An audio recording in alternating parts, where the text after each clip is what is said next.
Welcome to another episode of Seeing Them Live, a podcast featuring memorable concert stories from live music fans. Everyone has a concert story, and hopefully, one day, we'll hear yours.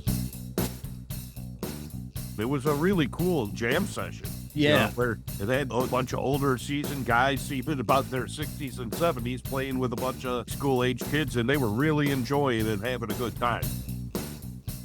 Today's guest is my longtime friend and concert-going enthusiast, Andy. Back in November, Andy and I hatched a plan to see 24 live music events in a 7-day period, calling it the 24/7 Live Music Challenge.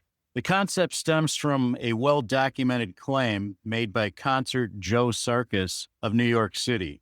Back in 1992, Concert Joe attended 1,000 concerts in a single year, and during that time, he saw 99 shows in a single month.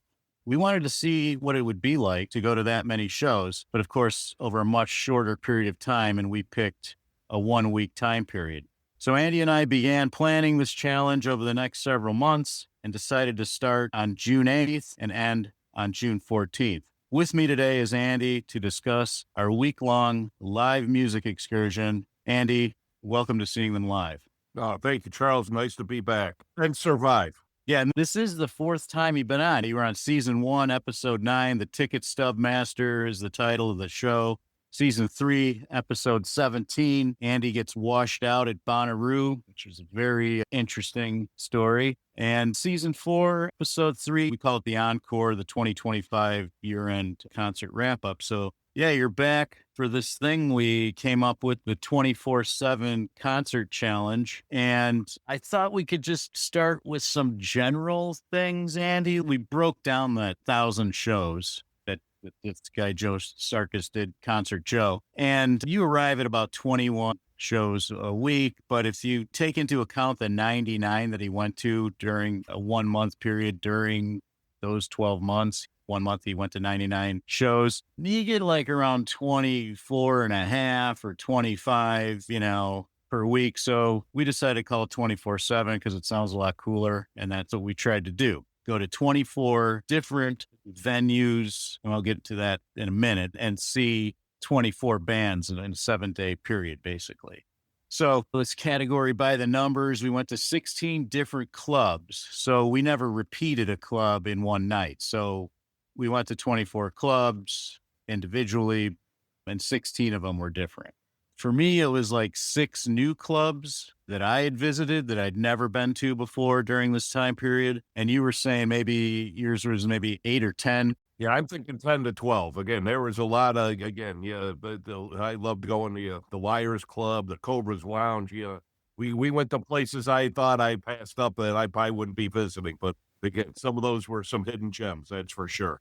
Yeah. And the most clubs we went to in one night was 4, and we were able to do that 3 times. Wow. And other times we just couldn't do it. And we'll talk about each individual night here in a minute. But what we found overall is going to 3 shows in one evening is very difficult. And I don't want to, sound negative here, but in some ways it's not enjoyable. And we'll get to that.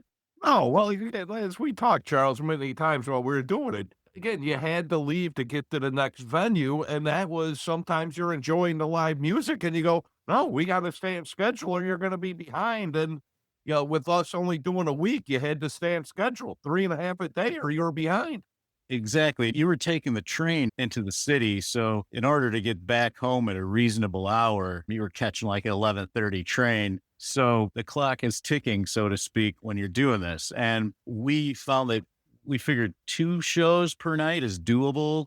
That's not too hard, but hitting 4 shows in one night is extremely difficult, at least for us. And for us to hit the 24 after the 7 days, we had to maintain a 3.5 shows per night cadence. So what does that mean? If we go to 3 shows in one night, we're down half a show. If we go to 4 shows in one night, we're up half a show. So we have to average 3.5. That's why that Wednesday, Thursday, Friday, those 4 shows made it. Exactly. That's when I had some introspective thoughts on the train ride home at 12:30 in the morning after 5 days in a row past midnight. Yeah, it's hard to do. And what we did too is we came up with the shows every night that we wanted to go to, what time the bands came on, where they were playing, and then fed that into ChatGPT to come up with the most efficient itinerary for that night. So we were driving, I was driving to each venue, so no Uber or anything like that. And this ChatGPT planning made sure that we weren't crisscrossing the city and going back to where we just came from. So I thought that worked out pretty well. And yeah, along the way, I learned how to work the Chicago parking meters. Charles, this is the first time I ever thought of using AI for anything whatsoever was when I punched this in the first time, probably in December or January, starting to try and look for bands. So I touched AI for the first time just because of the 24/7 challenge, let alone using the parking meters and stuff. I was surprised by that. Yeah, the parking wasn't bad. Most people, when they hit this parking meter, your natural instinct is go for the maximum amount of time, like 2 hours, it's like 13 and a half bucks. But if you hit rates, there's like a little rate screen and you only do an hour, which is, what we were doing. Basically, it's like $5.06. So $5 to park in the city of Chicago, that's pretty darn cheap. So that worked out well too. So yeah, Andy, I thought we just go through each day or night, I should say. How about this before we even started, Charlie? Anxiety and thought pattern just to be the night before it happened. I don't think I was sleeping too well. Yeah, well, what's also interesting is a lot of these clubs, they don't post who's playing like 4 months in advance. It's like 3 weeks out, 4 weeks. I mean, I found some of these the week we were doing it, they popped up. So it's not like, oh, well, you could just plan this out well in advance. It doesn't work out that way. And the other thing too is we didn't buy really any tickets in advance. One reason is because you don't know if you're going to show up to the club and have enough time to be there and see these bands. So we bought everything day of, and I think that worked out very well for us too. And we could talk about that as we go through each one of our nights. So did you want to add anything to that, Andy? No, again, I had more anxiety than I thought I was going to have on the night before, just going, man, this is actually coming to fruition again, and this is going to be something. Yeah, I shared the same kind of anxiety as well. And even each night, like especially the first couple nights, we were down half a show each night. We'll talk about that. But on the first night, so Monday night, there's, Monday and Tuesday is tough because there aren't any that I could find early shows on Monday and Tuesday. Wednesday through Sunday, we were able to find them, but those 2 nights were tough. So we didn't start Monday until 8 o'clock at night at the Green Mill in Chicago. That's why that makes the challenge hard. Again, we're lucky we're in the metropolitan Chicago and we're able to use Chicago, because if you didn't have, again, like Concert Joe had New York, Roger had London. If we weren't in a big metropolitan area, the challenge is almost, you can't do it. Yeah. And Roger Merlo, who I interviewed, I think it was in season 1, London's notorious gig master. He's gone to like 725 gigs consecutively at nights. And he does this, but his philosophy, he doesn't go to a gig just to go to one and like to count it, so to speak. If he goes to one and he's having a good time, he stays. If he goes to another one and he's not enjoying it, then he moves on. So he's not going to gigs just to go to them. And I felt like sometimes that's exactly what we were doing. No, that's exactly what we were doing to try and get to the number. It was the challenge. And again, that's where the whole thing is so encompassing. And what these guys have done is almost insane. Yeah. Yeah, again, where they're investing so much of their life and time into seeing live music. Yeah, we'll get to this too. I was so fried by the end of the week. There's no way I could jump back in on Monday and do that all over again. Keep that pace. It's just insane. But yeah, so Monday we start off at this place called the Green Mill. It's super famous jazz club. It's been around probably for 100 years. We saw this guy, Joel Patterson. He's a jazz guy primarily, but he does play the blues and Western swing music and such, and plays guitar, steel guitar, etc. And every Monday night, he's got this residency at the Green Mill, and his band play there. And I think we got about the last 2 bar stools in the place when we walked in. It was really crowded. It seemed like we had that quite often, Charles, where we were nagging seats that were the last ones. And again, we had the 24/7 challenge music god looking over us sometimes, where getting lucky seats are the last 2, or, nuzzling up at the Blue Chicago or something. We got lucky and it was nice. Yeah, that happened to us quite often. We literally grabbed the last two available seats, which was nuts. So yeah, that was good. I hadn't been to the Green Mill in a long time. It's a cool place. Well, it really hadn't changed much, though. No, it was exactly the same. Beautiful, iconic, old-time place that hasn't changed in 100 years. It's the same stuff has been going on since I was first there 40 years ago. But again, great place. If you ever could be in Chicago, you wanna go there, though. You have to go to the Green Mill. It's a must. Anyway, so then we went over to the Empty Bottle. There were what, 3 bands playing. Let me back up a second. To get into the Green Mill was $10. To get into the Empty Bottle was free because it was a record release party. So there were 3 bands playing: the Prathloons, which I believe it was their record that was being released, Hannah Frey, and this Chicago band called Abel Baker. That's who we saw, wasn't it? Yeah, we saw Abel Baker. They're like a rock band, I guess, sort of, originally from Madison, Wisconsin. I mean, they're good. How many songs do you think we watched of theirs? Maybe, I thought we saw their whole set, to be honest with you. yeah, maybe, And that's what we tried to do the whole time, is try to catch a whole set if we could. yeah. And sometimes it was easier than other times where some bands had short sets and we were lucky enough to catch them, and other times we had to leave at the end.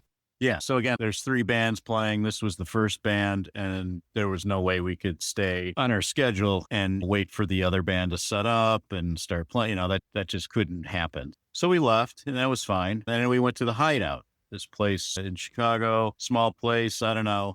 These 2 places, Andy, the Empty Bottle and the Hideout, I don't know. What would you say the capacity would be? 100, maybe 150 at the most. Very most. Yeah. Yeah, those small clubs. Again, going to places I was at neither one before. Or I've been to Greenville, never the Hideout or the Empty Bottle. They were new for me. And again, the Hideout was a nice little place. I thought that was the nicer out of those 2.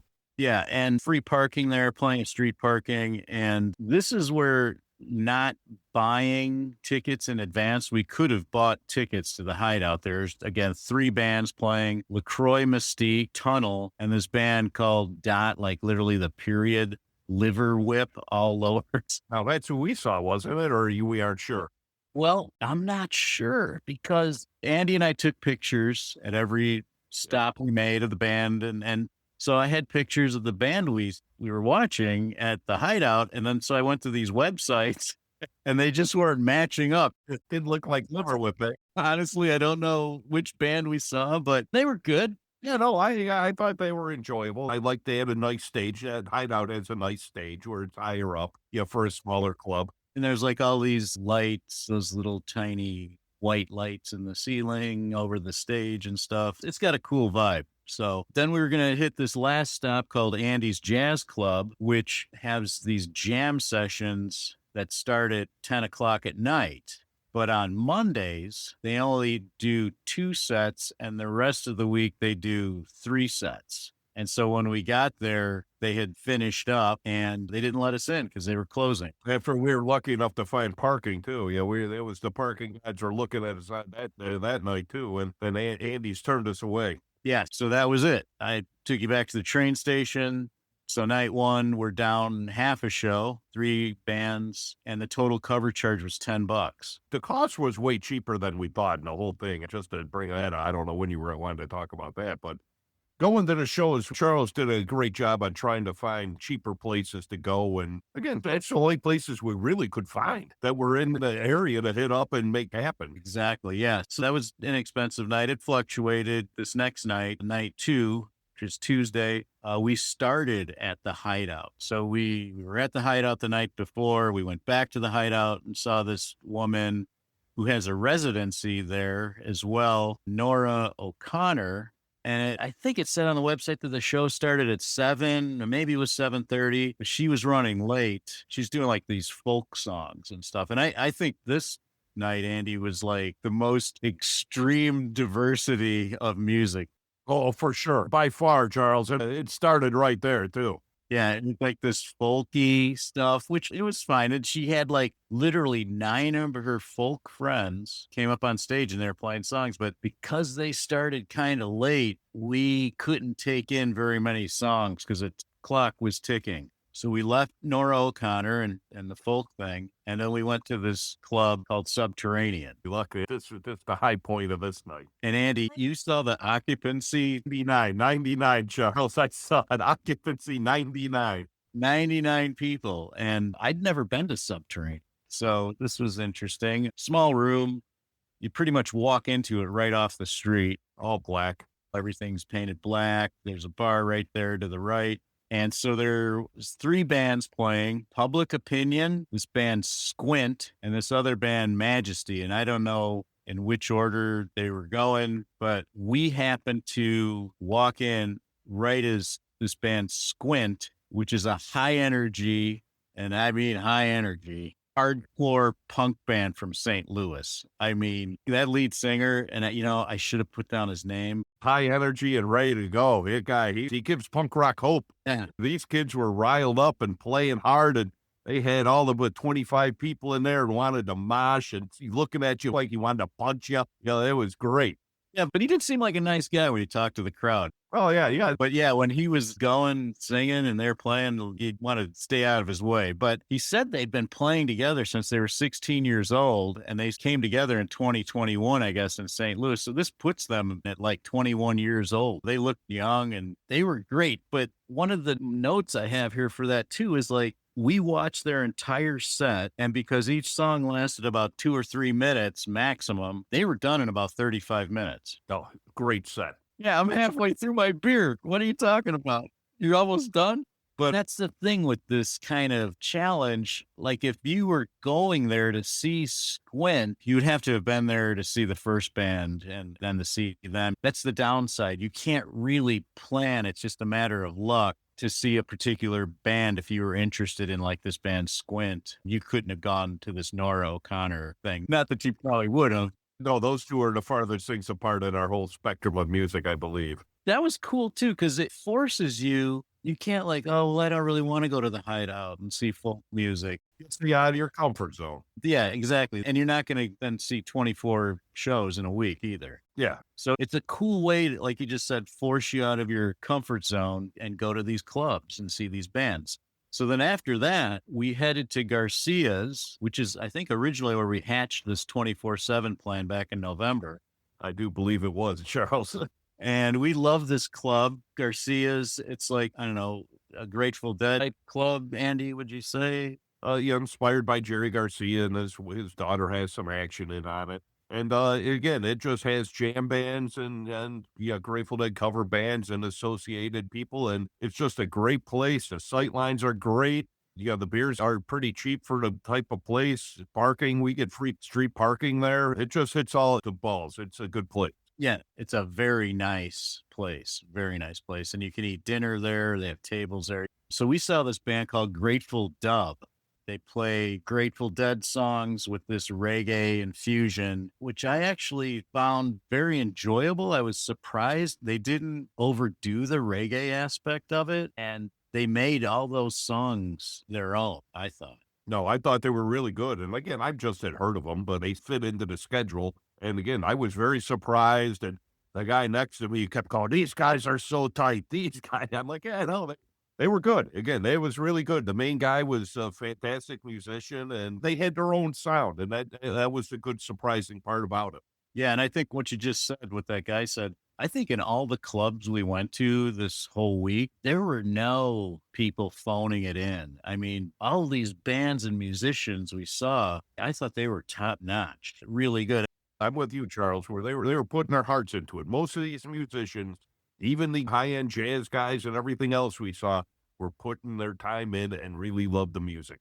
That was part of the good thought about it. Again, how these people made their living, sitting here going out doing this every night or trying. Yeah, it was good. So, and then after that, we were scheduled to go to the Beat Kitchen in Chicago to see this guy. His name is Mark, M-A-R-Q, but we ran out of time. There was no way to get there and back to the train by 11:30, so we had to scrap it and not do that. So yeah, that night that's night 2. We're down half a show, so now we're down 1 show total, and total cover charge that night was $81 I had. Yeah, it wasn't too bad. So yeah, that was probably our most diverse. That was a really good night too. I had a good time. I don't know if that even the night it rained. I'm not sure which night it rained. Now, the next 2 nights, we literally had tornadoes come through the area on Wednesday night and Thursday night, to the extent that you had to delay taking the train because They knocked down the electric lines at Van Buren Street. It was some really honest to goodness tornado style winds right through where I was taking the train to. And it was some crazy weather for a couple nights. Was crazy. And I had to pick you up at a different train station because literally the train could not make it all the way down to where it usually did because there were down trees, and I had to drive through Grant Park. It's where they have Lollapalooza every year to get to the train station. And yeah, there were lots of trees down and just their leaves were stripped off the branches and stuff. So it was super serious, like 90-mile-an-hour winds, literally, is what they were saying. So we started a little bit later, but we started at Buddy Guy's Legends, which now in Wednesday, Buddy Guy's is like our go-to place because that show starts at 5:30. Although again, we started late because of the bad storm, and it goes to like 8 o'clock or 7:30. Yeah, 7:30, 8 o'clock. Again, real beautiful club though. Buddy Guys is a real nice blues club on the south side. Pretty much a premium. You're paying extra to be there, but it's worth it, most of the time, and you're always seeing somebody quality. Yeah. Yeah. So when you go to these early shows, there's no cover charge unless you stay then past 8 o'clock. Then the main act, you got to pay, I don't know, 15, $20, something like that. So we saw this guy, Carlos Showers, and, he's, part of the Chicago blues scene.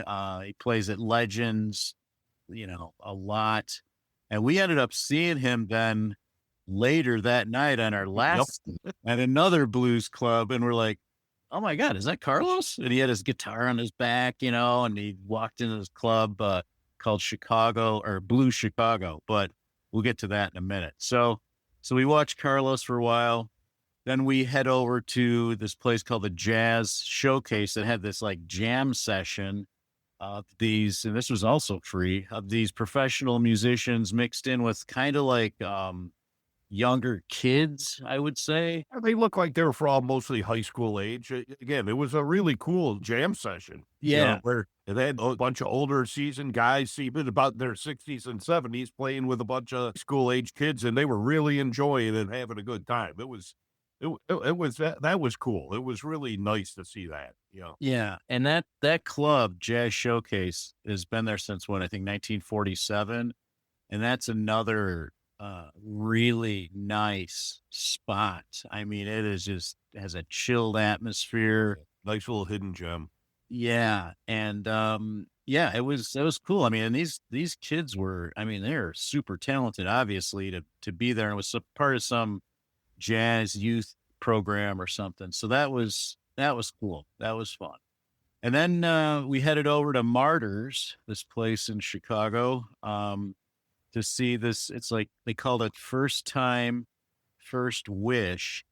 And it's like this, and I didn't know this, chirp, all caps, CHIRP. It's like they have a radio station that I believe is free that you can play on their app. And it was like a storytelling performance with this killer house band in between these people telling these stories. So it's kind of like Moth radio hour kind of thing. People tell these stories and then this band will play a song. Yeah, very NPR-ish. That's what it reminded me of. I've never been to anything like it ever, but right away I told you, I was like, oh, this reminds me of NPR. But it was really cool. And again, the band would play something that was regarding what the person just told their story on, and it was very cool. Yeah, because that one rabbi who told a story about being in the Middle East, and then they played Dylan's Hard Rain's Gonna Fall, or was that the name of that song? Yeah. And I mean, that was fantastic. So yeah, we went there, stayed for a little, we stayed till the end, I think. And then we were going to go over to the Empty Bottle and this other jazz place called the Hungry Brain. Oh boy. But there was no power because of the storm. Well, at that point it was raining again, I believe, because I know I got out of the car to look for the Hungry Brain, running around in the rain looking for this jazz place, and I couldn't find it. And again, we were right. Yeah, Google sure told us we were there, but it wasn't there. Yeah, because the place, and I don't know if they're trying to be cool or something, but there's no sign on the front. Yeah, it looked like a thrift shop. It did. It had these curtains and this lamp, and it was all dark. So we went to the Empty Bottle, and we're driving around. I'm trying to look for parking, and it's pitch black. I'm like, Yep. oh my God. And then we see like 100 people outside on the sidewalk by the Empty Bottle, and there's no power. The whole block is out. So we had to scrap the Empty Bottle and the Hungry Brain, no power because of the tornadoes and high winds, and went to go see this guy, Mike Wheeler, Chicago blues songwriter, vocalist at Blue Chicago. And these guys, that bass player, whose name is Larry Williams, he's childhood friends with this guy, Mike Wheeler. He did this bass solo. I think it's the best bass solo I've ever seen in my life. I was sitting there going, it definitely was the coolest one I've ever seen in a club, straight up right in front of me by somebody I've never heard of. Unbelievable. It was so good. Yeah. Just slapping and hitting and hit. Oh, just doing it was great. Again, and me and Charles have seen a couple bass solos in our time, but it was cool. It just good. They were having such a good time. Again, it just where the musicians were having a great time. And that place, again, that's where we walk in. There's 2 bar stools right next to the stage, basically. And we sat down and that place was packed. Packed meaning, I don't know, there was like maybe 60 people in there or something. I bet that place was another 100. Yeah, maybe 100. And what surprises is a lot of tourists in there too, where again, not many people are from Chicago, but they're all tourists. And these people were loving it too. But it was just strange. Again, we were right on top of it. The place was unbelievable. Both times we were in there a couple times. Mike Wheeler's coming to my local haunt tomorrow, Charles. Oh, yeah? He's coming to play with Robbie Lee Okay. at the station. Cool. Wow. You going to go? Yeah, I heard. I'm like, hey, Mike Wheeler's going to be there. I just saw him at the challenge. I don't know if his bass player's going to be there. I should have asked Bob. Yeah. Oh, man. That's cool. Hi, this is Charles Zona, and we're glad you are enjoying this episode of Seeing Them Live. If you would like to be a guest on the podcast, please fill out the form on our website at seeingthemlive.com. Also, if you like the show, please give us a rating on Apple Podcasts or wherever you listen to your podcasts. And now, back to the show.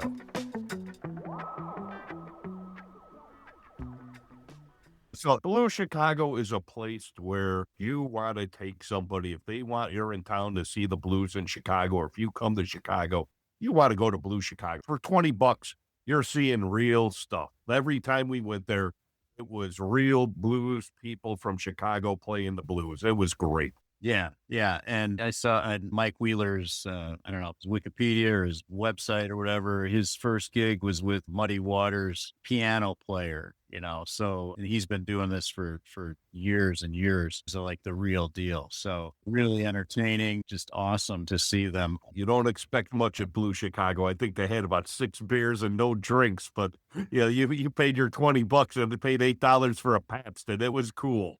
Yeah, so that night we gained half a show. We got half a show back, and we paid total cover charges were $30.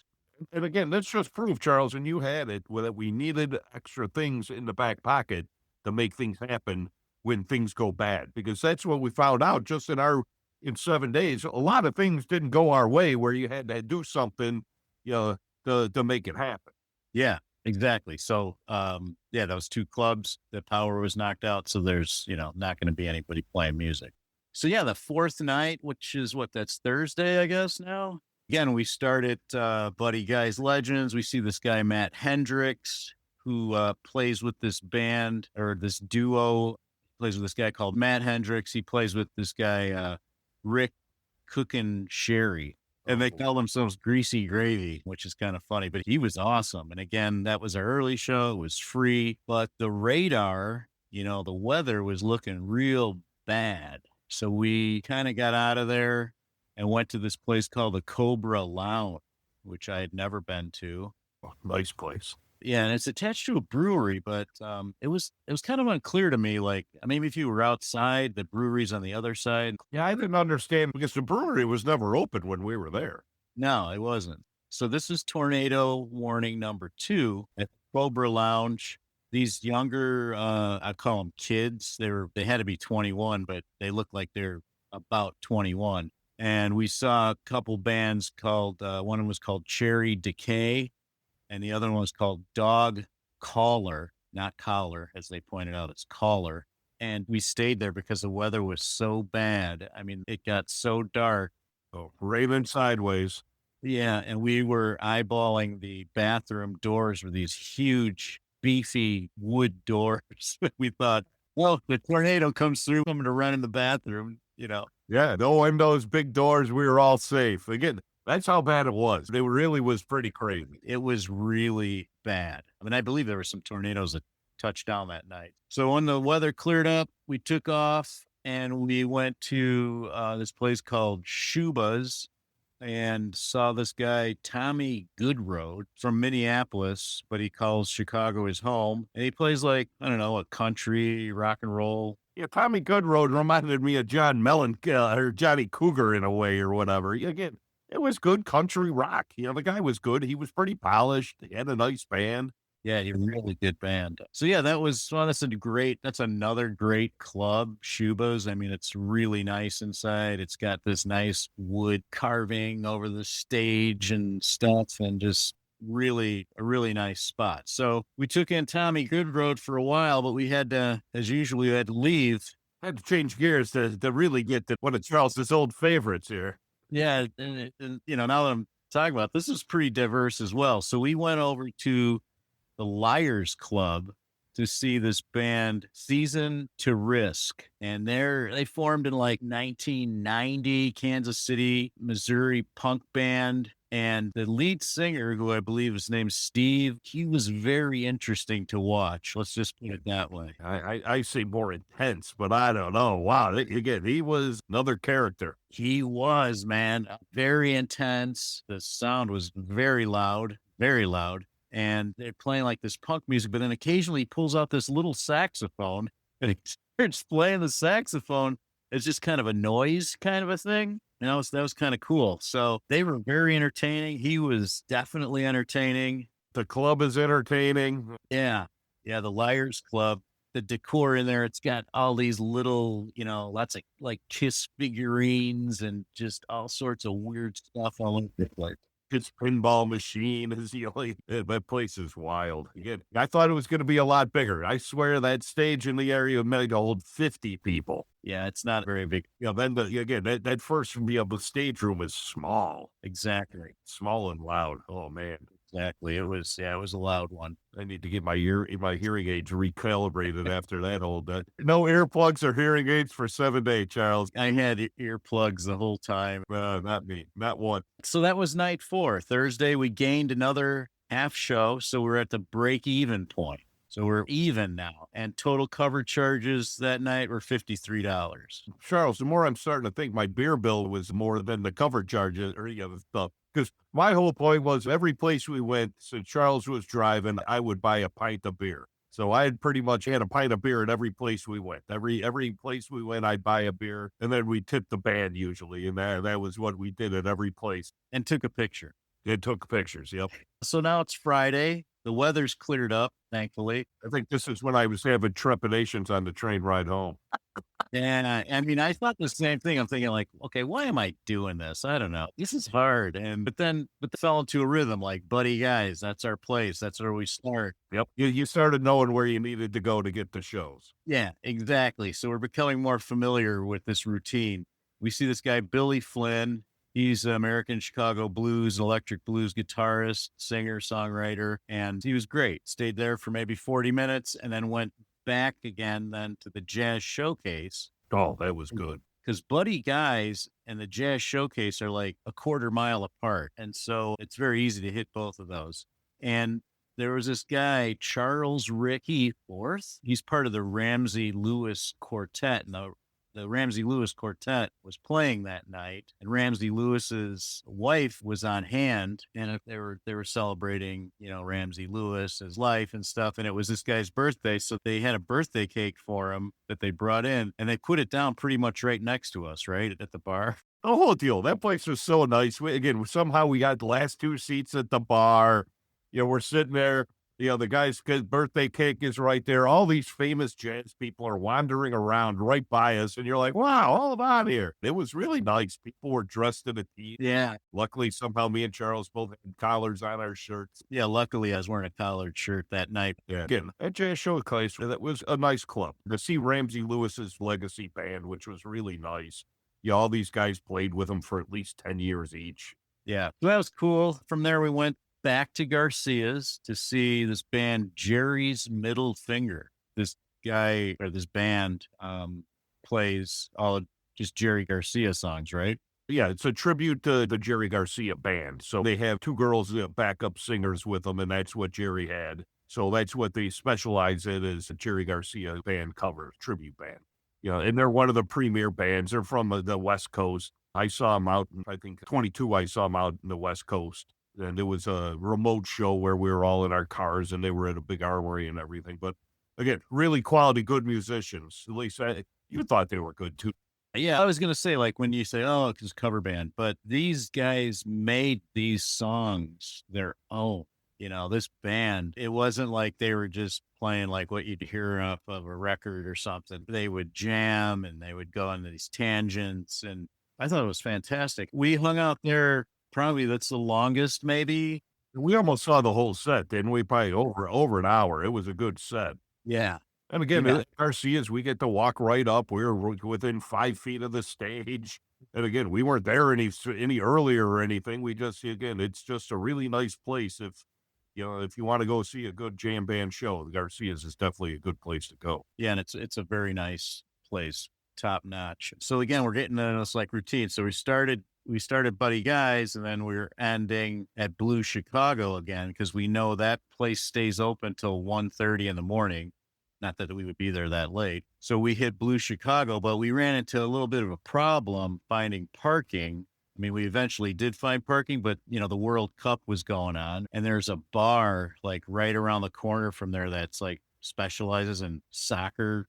Yeah, that was the Fidos or what they have. It specializes in every World Cup game there is. Yeah, so it was insane driving around there. The people all over the streets and stuff, and I'm like, oh my God. And again, the clock is ticking, right? So miraculously, I find this one parking spot. I don't even know how I found it, but we went in, and this guy, John Primer, was playing, and another top-notch blues guy played with Willie Dixon, Muddy Waters, Magic Slim. Yeah, he was Muddy Waters' guitar player, right? When he died, he played with, I believe, the last 5 years at least. Then when I was doing research on him, he was in the movie with the Stones and Eric Clapton when they played the checkerboard in 1981 when they were in Chicago. Okay. And he's the guitar player up on stage with the whole Muddy Waters and Clapton and the Stones during that whole session at the Checkerboard Lounge. So he had a lot of street cred.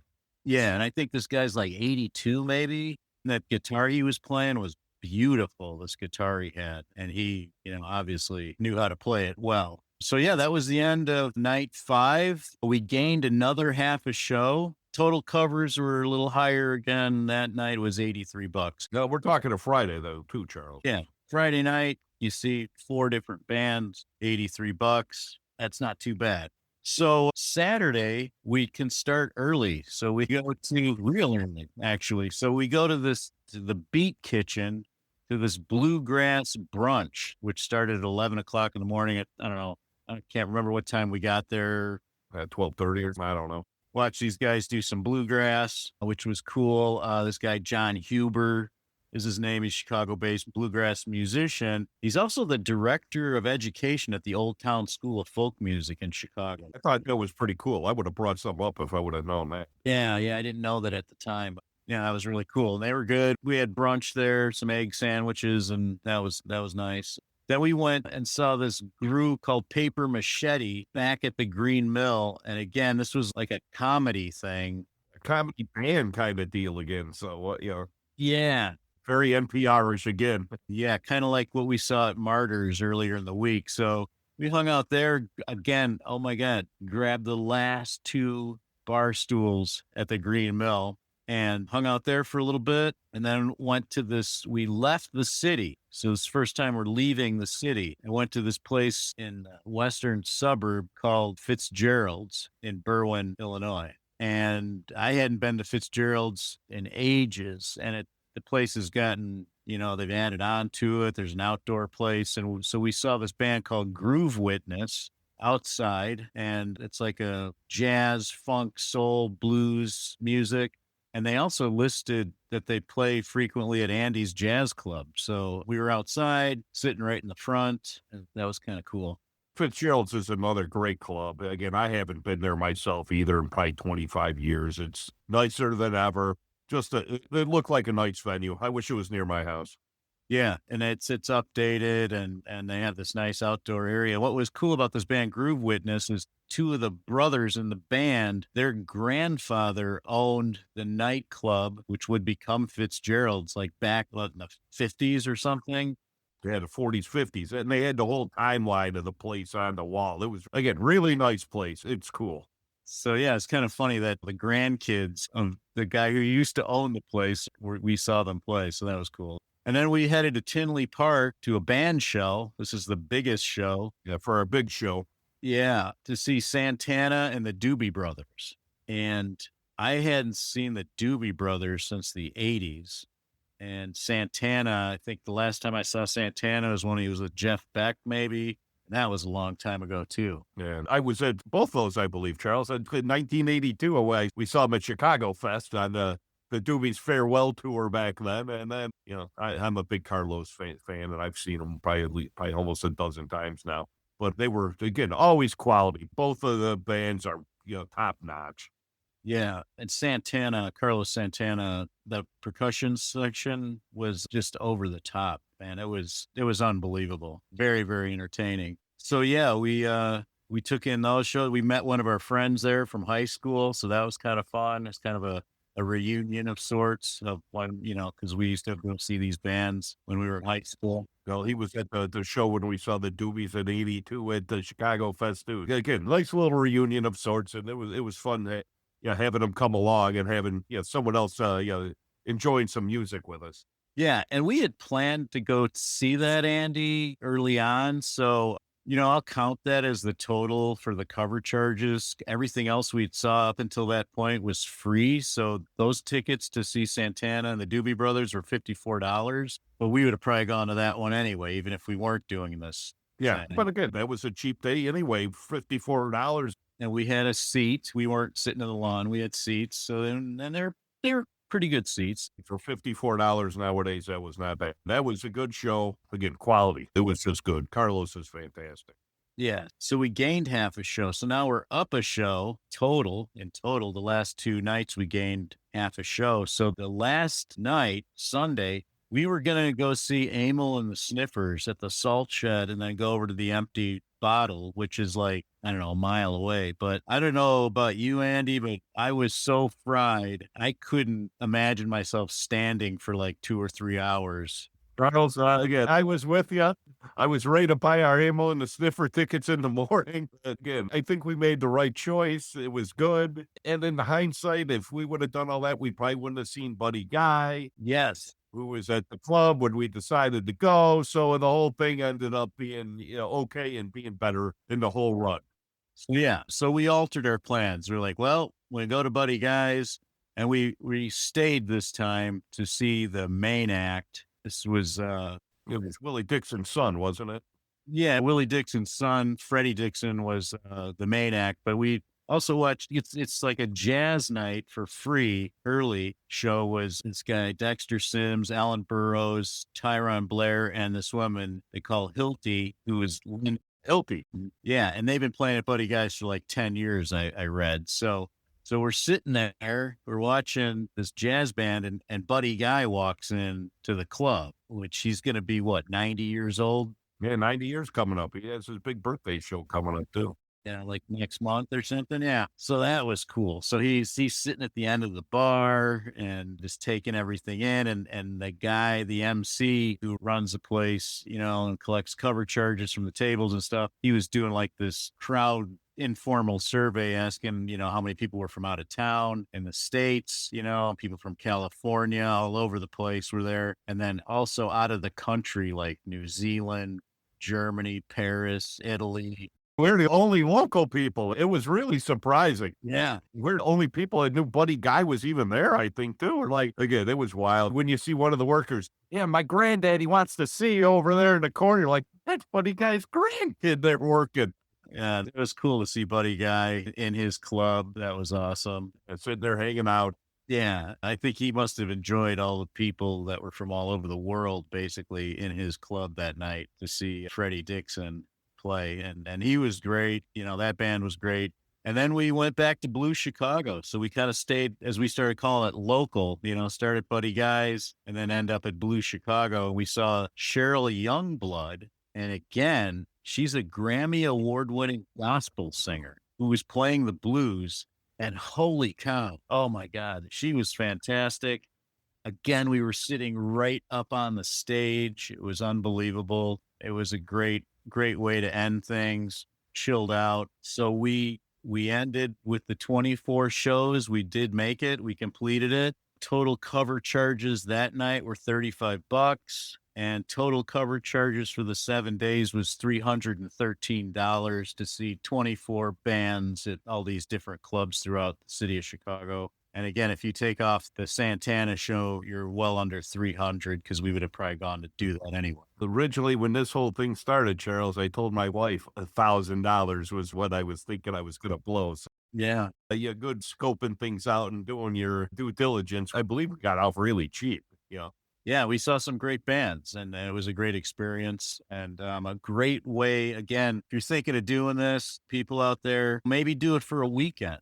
Try to go to 12 shows in a weekend in your city. If you live in a larger city, it just forces you to go to clubs and see bands you would normally not see. I mean, I didn't really know any of these bands, to be honest, other than Santana and the Doobie Brothers. Jerry's Middle Finger, that was about it.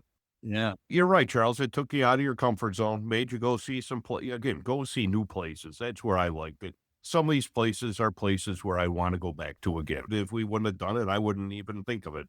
And then it reinforces places like Buddy Guys and Garcia's are just nicer places where you could take your wife and have a meal and have a good time and see some live music. And there's places like the Liars Club where I'll probably never take my wife, or Subterranean. Yeah. But it's good to know that there's clubs like that still out there, though. We need clubs like those that the kids want to go to. The kids, they're getting all worked up and everything.